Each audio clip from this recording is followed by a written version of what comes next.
Nosso destino agora é João Pinheiro, o mais extenso município de Minas Gerais. São 10.700 quilômetros quadrados. Boa parte das terras do lugar é ocupada pela pecuária. São 320 mil cabeças de gado. 90% do rebanho são da raça Nelore de corte. O gado não é abatido por aqui. Ele é vendido para outros municípios de Minas Gerais, Goiás e São Paulo. Por ano, 90 mil cabeças são leiloadas, o que movimenta 50 milhões de reais na cidade. A área rural ocupa 60% da extensão total do município e a cidade tem atualmente uma população de 45 mil pessoas. Alegre e festeira, a população de João Pinheiro está bem distribuída no campo e na cidade. Nesta praça, a música deste grupo chama a atenção. Primeiro, eles entoam cânticos religiosos.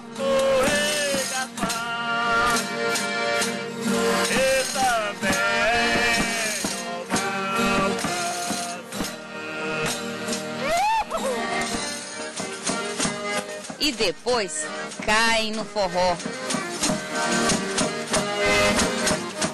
É a Folia de Reis, tradição católica que passa de pai para filho há mais de 50 anos. A cidade tem 30 grupos de foliões, sempre de dezembro a janeiro. O pessoal se enfeita e sai às ruas para lembrar a passagem bíblica em que Jesus foi visitado por 3 reis magos, Belchior, Baltazar e Gaspar, representados aqui por esses 3 mascarados. A gente vai para as casas das pessoas, reza o texto, canta, né, em louvor ao nascimento. Cada casa de folião tem as novenas de cada folião, né? Isso tudo aí a gente faz. E não é só de gado e folia que vive este povo. Em outros tempos, era o garimpo que atraía as pessoas a João Pinheiro. O povoado começou a se formar no início do século XIX, quando fazendeiros e garimpeiros se fixaram na região, atraídos pelos campos de pastagem e jazidas de diamante. Até o início do século XX, o garimpo foi bastante explorado às margens dos rios da região. Não é à toa que a principal atração turística da cidade se chama Cachoeira do Garimpo. São quedas de 5 metros de altura com 12 metros de largura no ribeirão com o mesmo nome, Garimpo. A cachoeira fica a 7 quilômetros do centro da cidade. O lugar foi chamado de Vila do Alegre e também de Santana do Alegre, até ser emancipado de Paracatu em 1911. O nome João Pinheiro foi uma homenagem ao influente político mineiro do início da República, um dos responsáveis pela primeira Constituição do período e também governador do estado. Do tempo da Vila do Alegre, Dona Benedita se lembra bem. Então a mamãe falou comigo: olha, filha, nós vamos mudar para a Vila do Alegre. Eu falei: é Vila do Alegre, mamãe? Ela falou: sim, Vila do Alegre. E eu fiquei naquela forrinha, aquela alegria. E doida para ir chegar no outro dia na escola para contar às minhas amiguinhas que eu ia mudar para um lugar que chamava Vila do Alegre. Que beleza que devia ser! No início, Dona Benedita admite, achou o lugar muito isolado, mas acabou gostando e nunca mais quis sair. Escritora, professora e mãe de 10 filhos, ela está prestes a completar 100 anos. Eu acho isso até uma dádiva de Deus. A gente tem uma mãe tão lúcida com essa idade que ela tem. A vida longa e saudável da Dona Benedita deve-se, é claro, a uma herança biológica, mas também às suas atitudes e condutas na vida. Suas recordações e as boas lembranças vividas na cidade inspiram o juiz civil e criminal José Henrique Malman. E foi com esta vontade de preservar a memória que o juiz iniciou um projeto de resgate cultural. Há 5 anos, quando chegou em João Pinheiro para assumir o fórum, ele percebeu que muitos prédios históricos haviam desaparecido. Era preciso correr atrás da memória, resgatar o passado para garantir o futuro. A Câmara Municipal, por exemplo, foi construída exatamente onde ficava a Igreja Santana do Alegre, a primeira da cidade.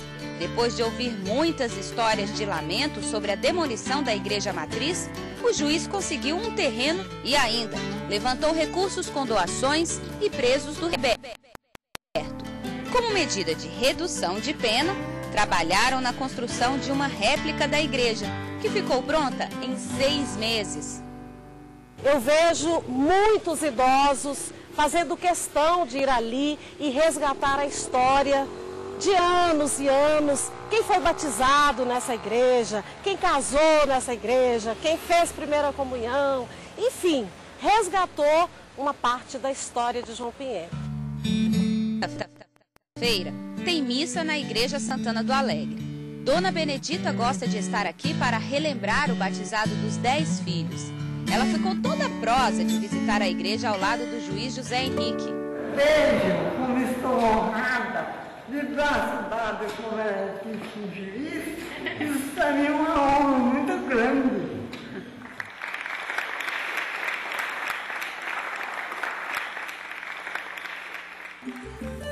O resgate da memória de João Pinheiro não para por aí. O juiz José Henrique Malman mobilizou o governo e iniciativa privada para restaurar este casarão do século XIX, que foi o primeiro fórum da cidade e também cadeia pública. Hoje, abriga casa de cultura e um museu. Uma das salas tem um arquivo do judiciário local, com documentos históricos, registros de 1823 a 1826 sobre a libertação de escravos, antes mesmo de ocorrer a abolição da escravatura em 1888. Uma verdadeira aula. Além de ensino, por que não divertimento? Causou comoção na cidade a ideia do juiz de fazer um cinema na Casa de Cultura, nos mesmos moldes do primeiro e único que a cidade já teve na década de 60, o Cine Sinhá Maria. Foi olhando uma foto que tinha no mural aqui embaixo, que tinha uma âncora, e eu perguntei para a dona Marina, o que é essa âncora, o que é isso, o que é aquilo? Ela disse, olha, é o antigo cinema Cine Sinhá Maria de João Pinheiro. Uma história da minha avó, que meu pai construiu o cinema aqui há muitos anos atrás, em 64. Quando eu vi na placa, que deu assim, a primeira vez que eu vi Cine Sinhá, foi muito bom, porque a minha juventude, vamos dizer assim, nem só a juventude mesmo, a adolescência, pré-adolescência, foi passada vendo filmes no Cine Sinhá Maria. É o que a gente tinha de bom para fazer.